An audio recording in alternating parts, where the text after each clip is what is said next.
తాకట్లో ఉన్న మీ బంగారాన్ని విడిపించి ఆ రోజు ఆన్లైన్ రేటుకి కొంటాం. Sharma gold company. నమస్కారం, వెల్కమ్ టు సుమన్ టీవీ. నేను గీతాంజలి. ప్రస్తుతం మనతో పాటు ఇస్కాన్ నుంచి ప్రణవానంద ప్రభుజీ ఉన్నారు. వారితో మాట్లాడదాం. హరే కృష్ణ ప్రభుజీ. హరే కృష్ణ ప్రభుజీ, తొలి ఏకాదశి అసలైన పరమార్థం తెలుసుకోవాలనుకున్నాను. ఎందుకంటే విష్ణుమూర్తి ఆ తర్వాత నిద్రపోతారు ఆయన.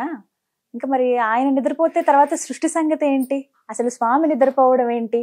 మళ్ళీ ఎప్పుడో 6 నెలలకు నిద్రలేస్తారంట అని చెప్తూ ఉన్నారు. అందుకే అసలైన పరమార్థం, ఆ శయన స్థితి అసలు ఏమిటది వివరించండి. మనకి తొలి ఏకాదశి అని తెలుగులో అంటారు, కానీ శయన ఏకాదశి పేరు. ఓ శయన ఏకాదశి, పార్శ్వ ఏకాదశి, ఉత్థాన ఏకాదశి అని 3 వస్తాయి. ఈ 6 నెలలు కాదు, 4 నెలలకు లేస్తారు. దాన్ని చాతుర్మాస్యం అంటారు కదా. ఇప్పుడు మనకి ఆషాఢ మాసంలో వచ్చే ఏకాదశి ఇది. దాని తర్వాత కార్తీకంలో వచ్చే ఏకాదశి ఉత్థాన ఏకాదశి అని అంటారు. దాని తర్వాత ధనుర్మాసంలో వచ్చే ఏకాదశి వైకుంఠ ఏకాదశి. ఈ ఉత్థాన ఏకాదశికి స్వామి నిద్రలేస్తారు. అయితే ఏంటి విశేషము? శయన ఏకాదశి రోజు పడుకుంటారట.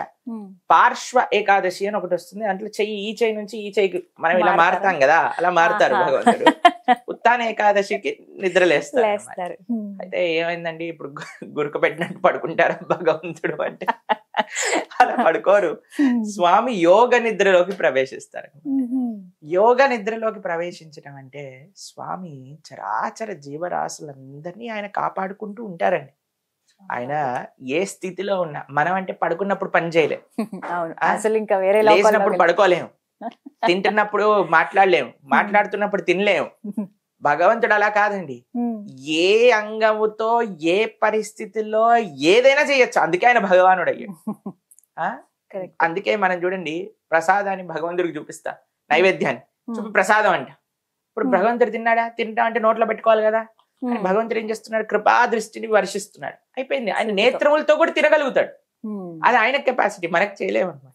ఇప్పుడు అదే కదండి మన ప్రాబ్లం ఏంటంటే, ఈ జనాలకి ప్రాబ్లం ఏంటంటే, నా కన్సెప్షన్ ఏంటో భగవంతుడు కూడా ఆ కన్సెప్షన్ లోకి దూకాలి. ఆయన కూడా నా పరిణితిలోనే ఉండాలి, లేకపోతే భగవంతుడు లేడంటాడు.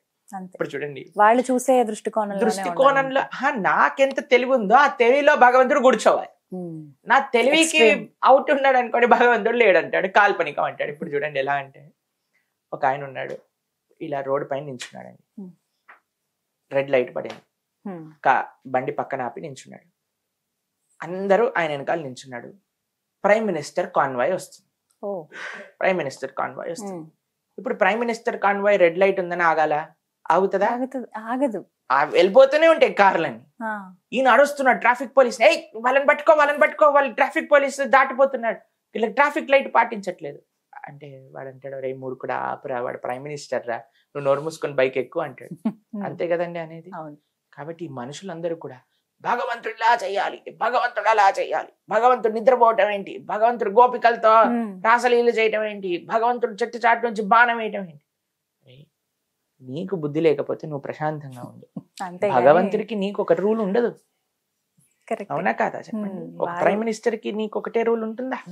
కాదు కదా. మాట్లాడేవాడికి చాలా జాగ్రత్తగా ఆలోచన చేసి మాట్లాడాలి. ఎవరితో పోలిక పెట్టుకుంటున్నాం మనం? ఒక్కొక్కరికి ఒక్కొక్క రూల్స్ ఉంటాయండి. అవునా కాదా చెప్పండి? ఖచ్చితంగా. కాబట్టి ఎవరి యొక్క ప్రోటోకాల్ బట్టి వాళ్ళు నడుచుకుంటారు. కాబట్టి భగవంతుడు నిద్రపోతున్నారు అని అంటే యోగ నిద్ర అని అంటే, అంతరాత్మగా పరమాత్మగా భగవంతుడు ఉన్నాడు కదండి. ఆ పరమాత్మ స్వరూపంలో ప్రపంచాన్ని మొత్తం కాపాడుకుంటూ ఉంటారు. ఈ 4 నెలలు కూడా చాలా పరమ పవిత్రమైన సమయం. అందుకే యతీశ్వరులందరూ కూడా చాతుర్మాస్య వ్రతము అని చేస్తూ ఉంటారు. మనం అందరికీ చాతుర్మాస్యంలో కొన్ని నియమాలు పాటించాలి అని చెప్తుంటారు. కొన్ని రకాల ఆహార పదార్థములు విడిచిపెట్టాలి. దాని తర్వాత చక్కగా నియమంగా నిష్ఠతో, ఎందుకంటే అన్ని పండుగలన్నీ చాతుర్మాస్యంలో వస్తూ ఉంటాయి మనకి. కాబట్టి ఇవన్నీ చాలా జాగ్రత్తగా ఉండాలి అని చెప్తారు. చాలా మంచి సమయం నిజంగా చెప్పాలంటే. తొలి ఏకాదశి అంటే మొట్టమొదటి పండగ. తొలి ఏకాదశి అది నిజంగా చెప్పాలంటే ఒక మొట్టమొదటి పండగగా స్టార్ట్ అవుతుంది మనకి. అప్పటి నుంచి అన్ని పండుగలన్నీ వస్తూ ఉంటాయి. అందుకే మనం తొలి ఏకాదశి మరుసటి రోజు నుంచే భగవద్గీత ప్రారంభం చేస్తాం. తొలి ఏకాదశికి ఒక మంచి పని చేయటం అని. అందుకే ద్వాదశి నుంచి మనం భగవద్గీత ప్రవచనం చెప్పడం ప్రారంభం చేస్తున్నాం. ఏంటి తొలి ఏకాదశి మహాత్యం? భగవంతుడు పడుకుంటాడా, నిద్రలేస్తాడా అంటే పడుకోవటం నిద్ర లేవటం కాదు. అది ఒక యోగ స్థితి. అది భగవంతుడి యొక్క లీల, పరమాత్మ యొక్క లీల. ఇప్పుడు చూడండి, ఇప్పుడు చిన్నప్పుడు ఎవరైనా వచ్చేవాళ్ళు అనుకోండి మనల్ని పలకరించడానికి, మేము అప్పుడప్పుడు కావాల్సుకొని నిద్రపోతున్నట్టు ఉండేవాళ్ళం అన్నమాట. వాళ్ళం కదా. అంటే ఏం చేస్తారు వీళ్ళు, ఇప్పుడు ఏం చేస్తారు, మనం పడుకున్నట్టుంటే ఇప్పుడు అమ్మ పడుకుందా లేదా పడుకోగానే టక్ టక్ టక్ టక్ ఓపెన్ చేసి వాళ్ళకి ఇష్టమైన పదార్థాలు, మా చక్కెర తింటాం ఇష్టం ఉండేది అనమాట. పంచదార తింటూ చిన్న పిల్లలు ఉండేది కదా అలవాటు, చక్కెర తింటా అమ్మ లేస్తున్నాను కానీ డబ్బా పెట్టేసి బయట పెట్టేసి మన పని మనం చేసుకుంటాం. అలా భగవంతుడు కూడా అలా యాక్టింగ్ చేస్తాడు. ఏం చేస్తాడు వీడు చూద్దాం పడుకున్నప్పుడు మనం కానీ అయ్యో స్వామి పడుకున్నాడు కదా నా పని నేను చేసుకుంటాను అన్నాడు అనుకోండి, అప్పుడు మనం ప్రాబ్లం లో పడతాం. కాబట్టి ఏకాదశి వ్రతం ఇందాక మనం మాట్లాడుకున్నట్టుగా అత్యంత ముఖ్యమైన వ్రతం. ఏకాదశి ఉపవాసము, ఉపవాసము, ఉప అంటే దగ్గరగా, వాసము అంటే ఉండుట, భగవంతుడికి దగ్గరగా ఉండుట. మీకు ఒక విషయం చెప్తాను, ఏకాదశి వ్రతం చెయ్యకుండా ఎన్ని పూజలు చేసినా అవన్నీ ఫలించవు. ఏకాదశి వ్రతం ఒక్కటి చేస్తే అన్ని వ్రతాలు, నోములు, పూజలు చేసిన ఫలితం వస్తుంది. అంటే ఎలా చేయాలో, ఎలా చేయాలి ఏకాదశి చాలా సింపుల్ అండి. మనం ఇందాక భగవంతుడికి దగ్గరగా ఉండటం. ఉపవాసం గురించి ఒక దగ్గర నేను 2 గంటల ప్రవచనం చెప్పామండి. ఎందుకు ఉండాలి ఉపవాసం? ఆవిడ చెయ్యెత్తింది, ఏం తినచ్చండి ఉపవాసం రోజు అని అడిగి చెప్పింది. ఫస్ట్ ప్రశ్న 15 రోజులకు ఒకసారి అండి, ఏం తినాలి, ఏం తినచ్చు అనే దాంతో ప్రశ్న స్టార్ట్ అవ్వకూడదండి. ఉపవాసం అంటే మనకి వీలున్నట్టు, కొంతమందికి నిర్జలు ఉండొచ్చు, నిర్జల ఉపవాసం ఉండొచ్చు, కొంతమందికి సజ్జల నీళ్లు తీసుకుంటే సరిపోతుంది, కొంతమందికి పాలు పండ్లు తీసుకుంటే సరిపోతుంది, కొంతమందికి లేదండి బీపీ షుగర్ అవన్నీ థైరాయిడ్ ఆ ప్రాబ్లం ఉన్నాయి మెడిసిన్లు వేసుకోవాలి. మరి ఏం తినచ్చు అంటే ఏకాదశికి కొన్ని ఆహారాలు మనం త్యజించాలి. ధాన్యం ఉందగా తినకూడదు, వద్దంటారు, పప్పులు, అన్నము ఇవన్నీ. కాబట్టి సాబుదానా అంటారు తెలుసునా మీకు? సాబుదానా, సగ్గుబియ్యం, తర్వాత మనకి కెనువా అని ఉంటుంది తెలుసా, కెనువా, తర్వాత కొర్రలు అంటారు, ఆ సాముల బగర్ అంటారు యాక్చువల్ గా తెలంగాణ వైపు. అవి వాటితో ఏదైనా సింపుల్ పదార్థాలు చేసుకొని చక్కగా మనం ఆహారాన్ని స్వీకరించవచ్చు. ముఖ్యమైన నియమం ఏంటంటే ఈ ఉపవాసంతో పాటు భగవంతుడిని ఆరాధన చేయటం, భగవంతుడి యొక్క నామ జపం చేయటం, సంకీర్తన చేయటం, తులసి అర్చన చేయటం, భగవంతుడికి ఆరాధన, ఆలయ దర్శనం, గోసేవ ఇవన్నీ ఏకాదశిలో చేయాలి. కాబట్టి మీరందరూ కూడా, ప్రేక్షకులందరూ కూడా ఈ తొలి ఏకాదశి నుంచైనా మేము ఏకాదశి వ్రతం చేస్తాము అని భీష్మించుకోండి. ఎలా ఏకాదశి వ్రతం చేయాలి, ఎందుకు ఏకాదశి వ్రతం చేయాలి, ఇవన్నీ కూడా మన ఛానల్లో, ప్రణవానంద దాస్ ఛానల్లో ఏకాదశి వ్రతం ఎలా చెయ్యాలి అని రెండు పాటలు ఉన్నాయి. గంట 2 గంటలు మొత్తం A to Z ఏకాదశికి సంబంధించిన విశేషాలన్నీ అందులో ఉన్నాయి.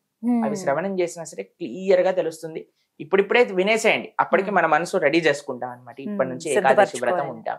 చాలా సులభం అండి, చాలా అద్భుతం అండి. మొన్న పోయిన పాండవ నిర్జల ఏకాదశికి సుమారుగా మా భక్తులు 600 మంది 64 మాలలు జపం చేసుకున్నారు.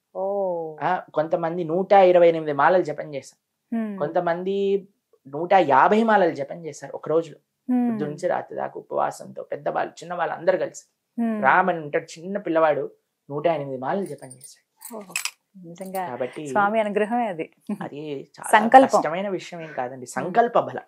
అందుకే సంకల్పం తీసుకోండి, ఇంటిల్లిపాది మంచిగా ఏకాదశికి ఉపవాసం ఉంటాము.